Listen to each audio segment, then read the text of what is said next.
జయర్భత భద్రకాళి మాత నమో నమ. జగన్ది double mind game ఎట్లుంటుందంటే, వెన్నుపోటు పొడిచింది ఆయనే. వాళ్ళ తండ్రికి చెడ్డ పేరు తెప్పించింది కాదని, తన తల్లిని, సొంత చెల్లిని కూడా తనకి ఎక్కడ మళ్ళా అడ్డొస్తారని వాళ్ళందరూ బయటకు పంపించింది కూడా మనం తెలుసుకోవాలి. ఈరోజు లక్ష్మీపార్వతి గురించి మాట్లాడదాం. లక్ష్మీపార్వతి అంతా ఒక అరాచక శక్తి. ఆయన మధ్యలో వచ్చి ఆయన జీవిత చరిత్ర రాస్తని చెప్పి ఎన్టీఆర్ జీవితం లాస్ట్లో మచ్చ తెచ్చింది. ఆయన ఇంతవరకు చాలా పవిత్రంగా ఉండే ఆయన్ని అంత లాస్ట్లో చాలామంది చీదరించుకునే తర్వాత కొద్దిగా అదొక చిన్న మచ్చ.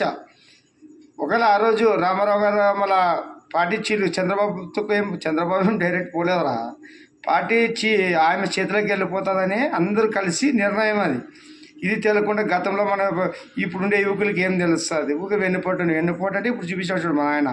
తండ్రి పేరు చెడిపి తర్వాత ఇప్పుడు చెల్లెళ్ళు అక్కడ ఎట్లా చూసినారు, ఆడవాళ్ళ పట్ల ఎట్లా గౌరవాలు ఉన్నాయి, అన్నీ చూపించినాం కదా. హీరోయిన్ ఎవరు రకరకాలుగా ఎట్లా బెదిరించి వాళ్ళు లొంగి లేకుంటే ఎట్లా క్వారీలు కానీ ఎట్లా తీసుకున్నారా, బెదిరించి పార్టీలు ఎట్లా చేసినారు, అన్ని రాజకీయాలు చూపిస్తున్నాడు మన ఆయన. ఎరుభోగ సంవత్సరాల కాలం రా ఇది. అన్ని వెంటనే పనిష్మెంట్ ఇస్తాడు. మనం అనుకుంటారు, ఏం స్వామి నువ్వు చంద్రబాబు పక్క మాట టీడీపీ వారే ధర్మం ఎక్కడుంటే అక్కడ మాట్లాడతాడు. మా నాయన కంటే ధర్మం నీకేం తెలుస్తుందా? శివుడాజ్ఞలేంది ఏదైనా జరుగుతుందా? నాలుగోసారి ముఖ్యమంత్రి చంద్రబాబు అంటే ఏదైనా కారణం ఉంటుందా? అలా జలపూరిలో అంత ఎత్తులేసినాక హార్ట్ అటాక్కే పోతారు మనిషి సత్యవుడైతే. మళ్ళీ ఆ రోజు ఆయన కాపాడి ఈ రోజు వరకు ఇంకా ఉపయోగించుకుంటానంటే ఇంతకంటే ఇంకేం కావాలా? ఈరోజు ఆయన బతికి జైలు నుంచి వచ్చేటప్పుడు ఎంత మంది నిరాజనాలు పడ్డారు. ఇది చాలదా ఇంకా శివుడు మెప్పు అనేది?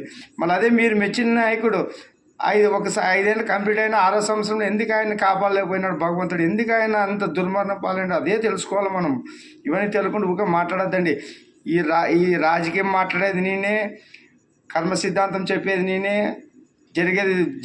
జరగబోయే చెప్పేది కూడా నేనే. భవిష్యత్తు ఇదంతా మన ఆయన వీరభద్ర ఛానల్ ద్వారా మా నాయన నాకు అవకాశం ఇచ్చినాడు కాబట్టి భవిష్యత్తు ఈయన వినొచ్చు, లేకుంటే నోరు ముచ్చుకొని కూర్చునవచ్చు. రాజకీయాలకు ఎవడు మాట్లాడాలా? రాజకీయ ధర్మం తెలిసినోడు మాట్లాడాలా, నిస్వార్థంగా ప్రజలకి సేవ చేయాలా, ప్రజలకి ఏ విధంగా మన భవిష్యత్ తరాలు దిద్దాలనే వాళ్ళే మాట్లాడాలా. ఇక్కడ ఊడిగాలు చేసుకుంటే కుల రాజకీయాలు, మత రాజకీయాలు, వ్యక్తిగత ప్రేమలు ఉండేవాడు ఎవడు మాట్లాడకూడదు. ఇది వీరభద్రని హెచ్చరిక. మనకే గ్యారంటీ వారెంటీ లేదు. ఏం మాట్లాడుతుంది? ఇది ఎందుకు తెలుసా నేను వీడియోలు పెట్టేది? మీలో మార్పు కోసం కాదు, హెచ్చరికలు ఇవి. మన ఆయన జరగబోయి చెప్పేటప్పుడు కర్మ సిద్ధాంతం ప్రకారం ఏమేమి నష్టాలు వస్తాయి, కష్టాలు వస్తాయని తెలుపుతున్నాడు.